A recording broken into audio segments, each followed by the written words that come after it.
La saison 2 est bien meilleure que la saison 1. Salut tout le monde, on se retrouve aujourd'hui pour parler de la saison 2 de la série Outer Range de Prime Video. J'avais fait une vidéo sur la saison 1 il y a quelques semaines en prévision de la sortie de la saison 2 et je vous invite bien sûr à aller la voir si ça vous intéresse. Et comme d'habitude, jusqu'à la minute indiquée dans le titre, il n'y aura pas de spoiler et je vous préviendrai bien sûr quand la partie spoiler commencera. Et juste avant de commencer, je ne sais pas si ça s'entend avec le micro, mais je parle du nez parce que je suis malade, voilà, comme d'habitude, comme chaque année, à chaque fois qu'on arrive dans les périodes où il fait beau et il fait chaud, eh bien je tombe malade, c'est comme ça. Bref, dans Outer Range, pour si vous ne connaissez pas la série, eh bien nous suivons la famille Abbott qui se bat pour garder ses terres, donc face à une rivalité avec une famille voisine. Mais d'étranges phénomènes vont se produire, entre disparition, mort, mais aussi avec l'apparition d'un mystérieux trou noir en plein milieu des pâtures Abbott. Eh bien des tensions vont s'accentuer au sein de la communauté, donc on est vraiment dans une série qui associe et des tensions de querelles de famille pour des terres, des pâturages, mais aussi avec une partie de surnaturel science-fiction. Et je trouve que cette saison 2 est bien meilleure que la saison 1. Déjà parce que j'avais deux reproches à faire pour la saison 1. Déjà, c'est que ça n'avance pas. Mais surtout, ce qui est intéressant pour moi dans cette série, c'est toute l'histoire autour du trou noir, de ce mystérieux trou. On ne sait pas ce qui se passe, on essaie de comprendre, on veut savoir ce qui se passe. Mais en fait, dans toute la saison 1, ce trou est vraiment au second plan, puisqu'au premier plan, on a surtout les querelles de famille.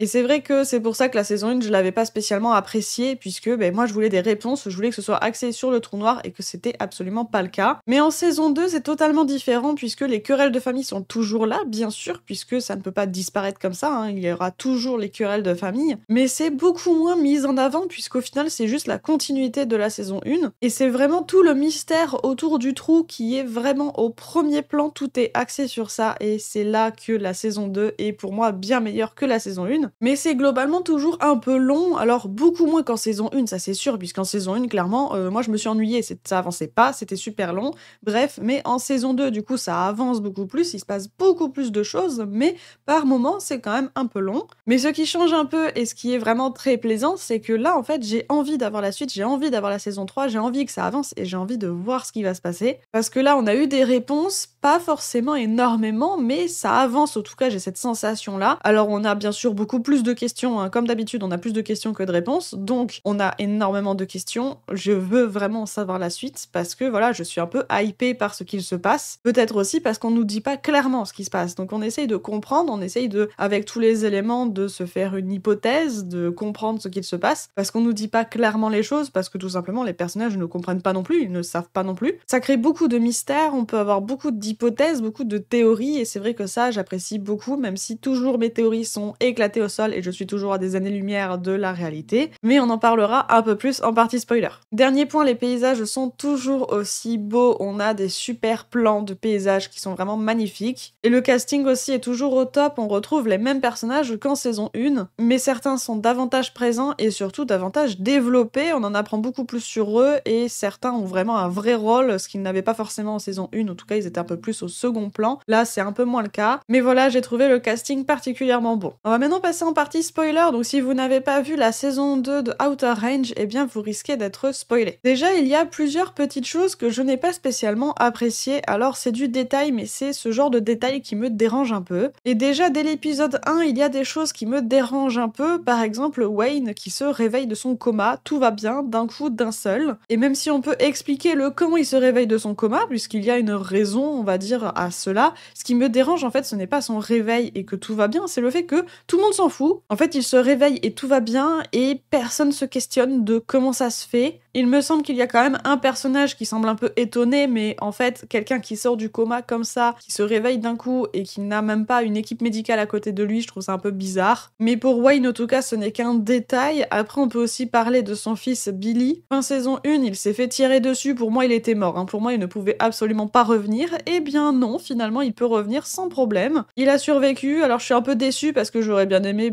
qu'on dise au revoir au personnage et puis c'est tout. Peut-être parce que aussi ce personnage me gonfle, mais pour moi, au vu de la blessure qu'il a eue, il n'aurait pas dû survivre. Après, il n'a pas un rôle très présent en saison 2, un rôle qui reste utile néanmoins, mais pas super présent, donc ça va. Mais en fait, j'ai eu cette impression que fin saison 1, le personnage devait disparaître et que en saison 2, les scénaristes se sont dit bah non, en fait, on va le réutiliser parce qu'il peut être utile à sa manière, donc en fait, il ne va pas mourir. Donc j'ai un peu l'impression qu'ils ont changé d'avis. Il y a aussi tout un mystère autour de la substance noire. Alors déjà, elle guérit, ce qui est assez incroyable, mais elle fait aussi beaucoup planer. Elle fait voir des choses, ce qui nous amène des fois des scènes assez absurdes, mais bon, pourquoi pas, ça reste dans le délire de la substance noire. Mais surtout, ce que j'ai adoré dans cette saison, c'est qu'on joue énormément avec le fameux trou noir. On joue beaucoup là-dessus, sur les voyages dans le temps, sur les personnages qui tombent et qui du coup se retrouvent à une autre époque, à un autre moment. Et le fait du coup que les personnages arrivent à se croiser à des âges et à des époques différentes, j'ai trouvé ça juste trop bien. Le personnage de Joy aussi est beaucoup plus présent, beaucoup plus développé, on la voit davantage qu'en saison 1, et c'est vraiment un personnage que je finis par apprécier alors qu'en saison 1 pas spécialement. En plus, elle passe 4 ans à une autre époque du coup avant de revenir à son époque à elle, donc c'est vraiment, elle a une histoire très très importante, très intrigante, très forte aussi. Mais là où je me pose énormément de questions, où je peux faire vraiment beaucoup de théories, et surtout des théories éclatées au sol, c'est à propos de la modification des histoires selon les époques. Donc comment ça marche et quels sont les impacts, parce que à plusieurs moments on a des modifications dans l'histoire et du coup à voir comment ça va se passer. Par exemple à propos de Royal et de son père, donc en saison 1 on apprend que Royal a tué accidentellement son père lors d'une chasse plus ou moins, au lieu de tirer sur un animal sauvage il a tiré sur son père et il l'a tué. Alors qu'en saison 2 il choisit de sauver Joy en tuant son père, et c'est quand Joy revient à son époque à elle qu'elle lui raconte ça, donc elle raconte à Royal ce qu'il s'est passé, et c'est là qu'il a une sorte de souvenir de « Ah oui, je me souviens qu'il s'est passé ça », alors qu'il pensait que tout était un accident. Donc là, en fait, j'ai un peu l'impression qu'il y a deux cas de figure, soit il a réellement oublié en fait ce qu'il s'est passé, puisqu'il était tout petit, c'est assez traumatisant ce qui s'est passé pour lui, donc il a oublié la réalité de la chose, ou alors Joy a fait que ça change cette ligne temporelle, et donc le souvenir de Royal a été modifié. C'est là où en fait on peut avoir plusieurs hypothèses, plusieurs théories, mais en fait en réalité on ne peut pas vraiment savoir exactement ce qui s'est passé puisqu'on nous le dit pas clairement, on n'a pas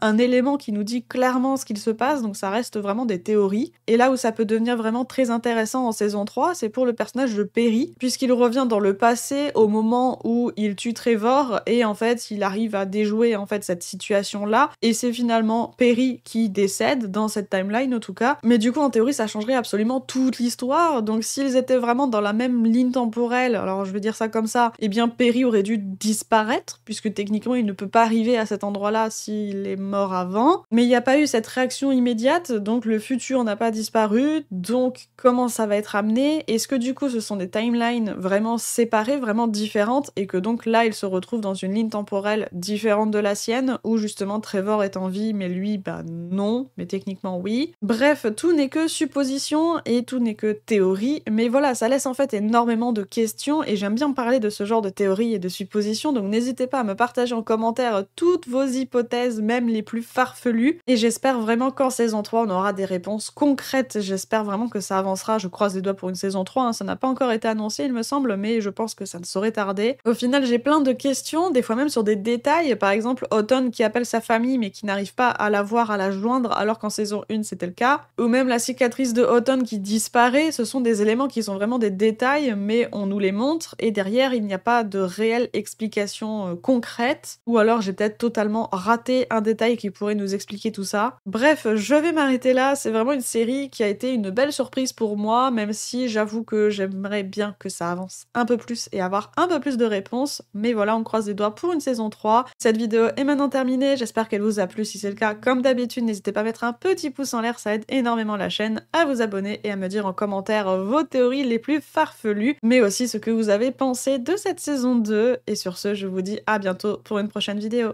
Ciao!